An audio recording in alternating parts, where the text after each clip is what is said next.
एका महत्त्वाच्या ब्रेकिंग न्यूजने आपण सुरुवात करूया। बातमी आहे नाशिकमधनं। भाजपचे माजी नगरसेवक उद्धव निमसेंना अटक करण्यात आली आहे। राहुल धोत्रेच्या हत्याकांड प्रकरणी उद्धव निमसेसह त्यांच्या कार्यकर्त्यांवरती कारवाई करण्यात आलेली आहे। आडगाव पोलीस ठाण्यामध्ये गुन्हा दाखल करण्यात आलेला आहे आणि 22 ऑगस्टला धोत्रेवरती प्राणघातक हल्ला करण्यात आलेला होता। 29 ऑगस्टला उपचारादरम्यान धोत्रेचा मृत्यू झाला आणि जवळपास 20हून अधिक दिवसांपासून निमसे फरार होते।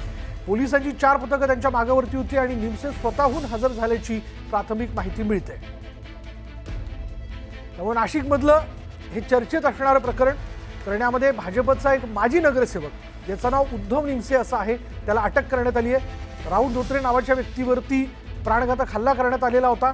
निमसेंबरोबर त्यांचे काही कार्यकर्ते देखील होते। त्यांच्याकडनं हा हल्ला झाला ज्यात उपचारादरम्यान राहुल धोत्रे नावाच्या या व्यक्तीचा मृत्यू झाला होता आणि त्यानंतर पोलीस उद्धव निमसेंना शोधत होते, त्यांच्या कार्यकर्त्यांना शोधत होते, कारण उद्धव निमसे आणि त्यांचे कार्यकर्ते फरार झालेले होते।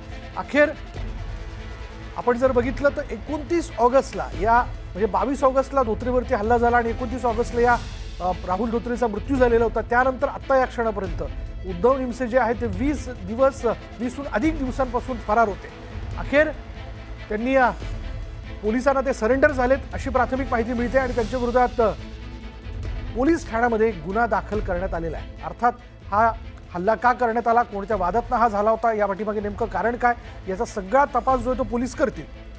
आडगाव पोलीस स्टेशनचा 236/25 जो BNS कलम 103 प्रमाणे जो गुन्हा दाखल होता त्यातले काही आरोपी आम्ही अटक केले, काही फरार होते। त्यामधले उद्धव उर्फ बाबूराव निमसे हे आज रोजी हजर झाल्याने त्यांना हजर करून अटक करून उद्या मान्य न्यायालयात हजर करत आहोत। पोलिसांच्या त्रासाला कंटाळून हजर झाला असं त्यांच्या वकिलांचं म्हणणं आहे। पोलिसांच्या त्रासाला कंटाळून आम्ही त्रास देण्याचं कामच नाही। जे पाहिजे आरोपी ते आमचं शोधायचं काम आहे, गुन्ह्याचा तपास करायचं काम आहे।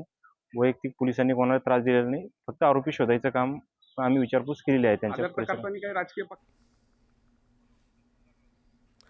अधिक माहिती आपण जाणून घेणार आहोत। आमचे प्रतिनिधी लक्ष्मण घाटोळ आता क्षणाला आपल्या बरोबर आहेत। लक्ष्मण, काय अपडेट या प्रकरणाबद्दल?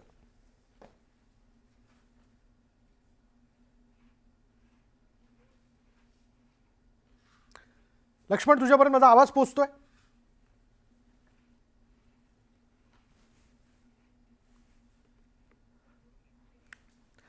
याबद्दलचे अपडेट आपण घेत राहू। काही तांत्रिक कारणामुळे लक्ष्मणपर्यंत आपला आवाज पोहोचत नाही, पण नाशिकमधली घडलेला हा सगळा प्रकार ज्याची फार मोठी चर्चा होती आणि अखेर भाजपचे माजी नगरसेवक उद्धव निमसे जे आहेत त्यांनी पोलिसांना सरेंडर केलं।